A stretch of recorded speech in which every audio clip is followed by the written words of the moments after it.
30 tall, Selma, Alabama.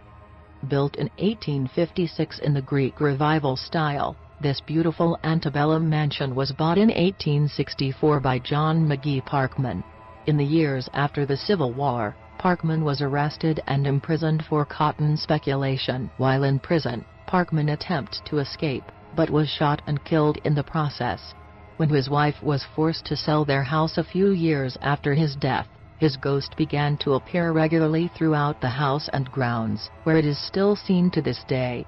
People often report hearing windows and doors being opened and shut when no one else is in the house, as well as doors that close behind people and lock on their own. The apparitions of two little girls are also frequently seen, though their identities remain unknown. The Whaley House, San Diego, California. Once a private residence, this mid-19th century house is now a museum dedicated to its former owners and the history they created here. Part of the house was once rented out to the county of San Diego, for use as a courtroom, which may explain the appearance of several unidentified ghosts within the house. Apart from these unnamed apparitions, the original owner, Thomas Whaley, his wife, one of their children, a little girl, and a convict are repeatedly seen within the house. The house was apparently haunted as soon as it was built, as the spirit of a man who had been convicted and hanged on the site took up residence in the house upon its completion. The Whaley apparitions are often seen engaged in the normal activities of their former day-to-day lives.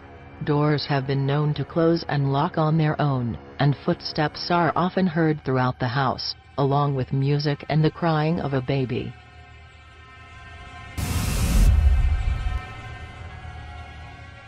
The Octagon House, Washington, D.C. Completed in 1801, this former mansion is one of the most historic in the nation. Built for Colonel John Taylor III, it was briefly the site of the French embassy during the War of 1812, as well as the temporary residence of President Madison, who signed the Treaty of Ghent in its central parlor. Today, the building is used by the American Institute of Architects as a museum, but it has also made quite a name for itself as a center for paranormal activity. As far back as the mid-19th century, the central staircase is a major hotspot for the supernatural, as footsteps are often heard, along with the saddened voice of a woman. Doors have been locked only to suddenly be found standing wide open.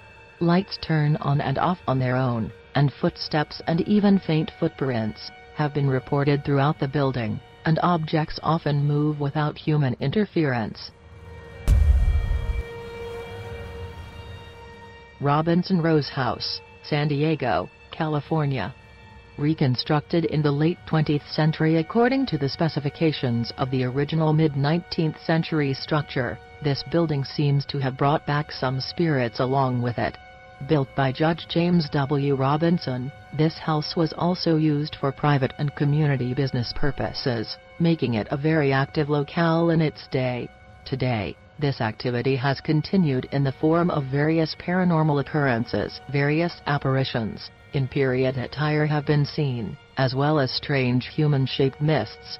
Footsteps are often heard and women often feel their hair tugged or toyed with. 5. The ghosts seem fascinated by anything electrical, as lights often go on and off on their own, and the elevator has a tendency to move from one floor to the other unmanned. Villisca, Axe Murder House, Villisca, Iowa. On the night of June 9, 1912, 8 people, including 6 children, were murdered in this house by an unknown assailant wielding an axe. The murders, not surprisingly, caused a national sensation, and while many suspects were questioned and even tried, later acquitted, this mass murder remains unsolved to this day. Either from the violence of their deaths, or their unresolved nature, this house has subsequently become a very active site for the supernatural. Apparitions have often been seen, and disembodied footsteps and voices are common occurrences. The sight and sounds of the children are the most widely reported, with EVPs and personal accounts indicating laughing and then crying, as well as some children telling others to hide. Lizzie Borden House, Fall River, Massachusetts. Undoubtedly Massachusetts' most infamous residence, this house was the site of the notorious axe murders of the parents of Lizzie Borden, who herself was the main suspect in the murders. There was so much evidence against her that she was quickly charged with the crime and sent to court, only to be acquitted. No other person was charged with the murders, making this one of the nation's most well-known unresolved murder cases. Oddly enough, Borden remained in Fall River for the rest of her life, residing in a neighborhood not far from where the murders took place. It is believed that her desire to remain here has held true even in death. Her ghost has often been seen throughout the house and has been heard laughing on the second floor near the stairs. Her father and stepmother have also been seen and heard, along with their former maid who has been heard calling for help.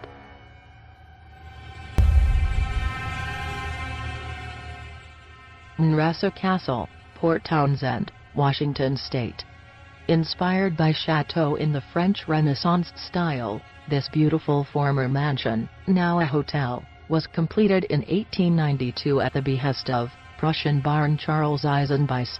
It was originally supposed to be a hotel, but this business venture fell through, so Eisenbeiss turned it into his family's home.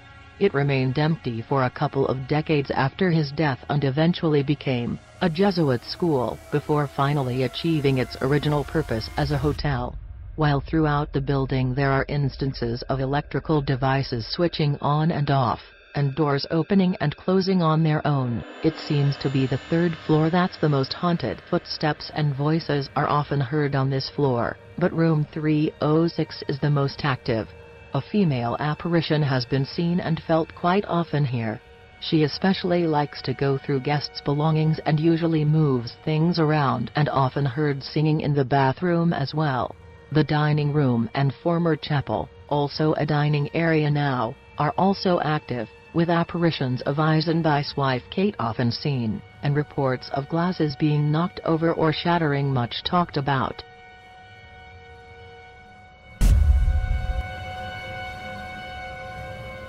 Sauer Castle, Kansas City, Kansas. Built in 1871 by Anton Sauer, originally from Austria, this beautiful but now derelict Italianate home was a Sauer residence for several generations, during which time it was the site of many of the family's traumatic tragedies. 2 people have committed suicide in this house, while a third, a little girl, drowned in the pool on the property. The original owner, Anton, also passed away in this house. With so many deaths, most of which were not peaceful, the house has become a hotbed for the supernatural. Various disembodied voices have been heard, either laughing, shouting, or crying. While doors often open and slam on their own, people have reported feeling watched, and that objects have had a tendency to shake or rattle violently on their own.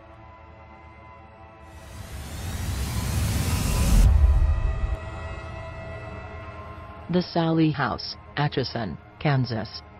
Few haunted houses in America have had the level of malevolency that has been reported in this particular house.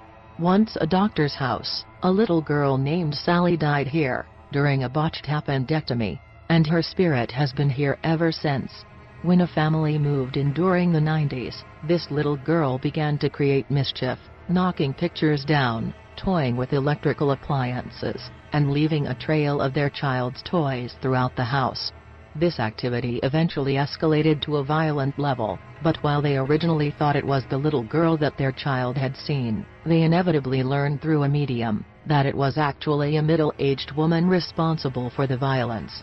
All of her malevolence was directed towards the male owner of the house, repeatedly scratching and gouging him, leaving deep red welts and scratching deep enough to cause bleeding and bruising. After this entity shoved him and almost sent him careening over the railing of the stairs on the 2nd floor, the family finally moved out of fear for his life.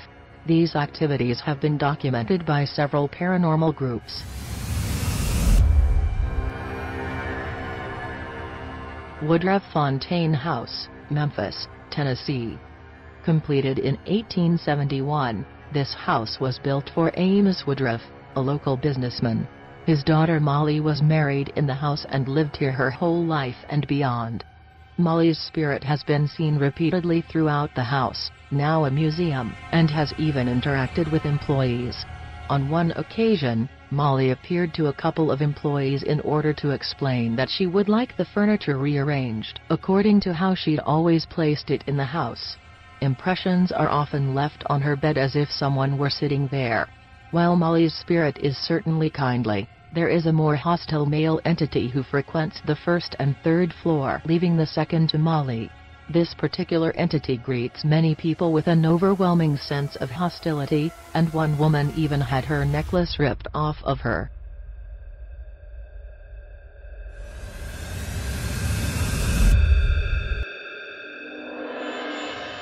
The Pink Palace, Louisville, Kentucky.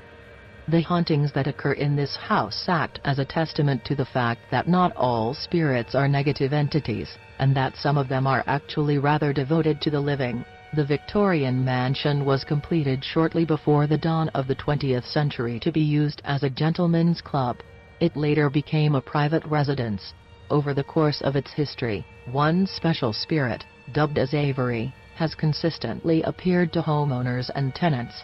He is described as a well-dressed gentleman from either the late 19th or early 20th century and is considered a friendly spirit. His appearance is often heralded as a warning for some sort of calamity.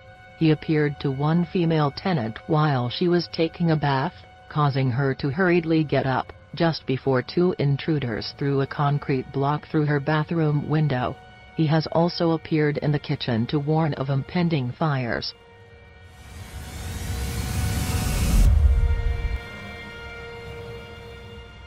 Chateau La Roche, Loveland, Ohio. Considering the slightly eccentric nature of this amazing home's construction, it seems almost fitting that it should also serve as a site for various hauntings. This medieval castle replica was constructed by Harry Andrews, over the course of 50 years as a hobby house, which he eventually willed to the local Boy Scouts troop. A couple lived near the castle for some time until their moonshine operation caused an explosion and killed the wife. Today, an entity that is thought to be this woman has been seen walking the grounds. It is believed that Andrews also haunts the castle, as an apparition has been seen going towards his old bedroom. Another entity dubbed the Viking has also been seen, wearing a cloak and helmet. It is thought that this spirit is somehow attached to one of the artifacts Andrews brought back from Europe during his travels.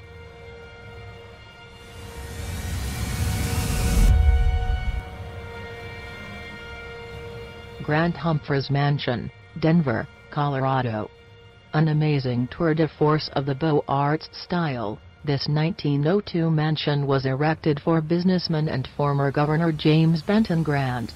After 1911, the home belonged to Albert E. Humphreys, who would later die in the home, as a result of a suspicious gun accident. A nearby graveyard incurred controversy in the years just before the house was built, when its site was slated to be used for other purposes, and many of the remains in the cemetery were left available for grave robbers, until the city had enough of the fiasco and filled in the area to create a park. It is believed that many of these disturbed spirits have come to haunt this neighboring mansion, as several different apparitions have been viewed here. Although one of them has been identified as Humphreys,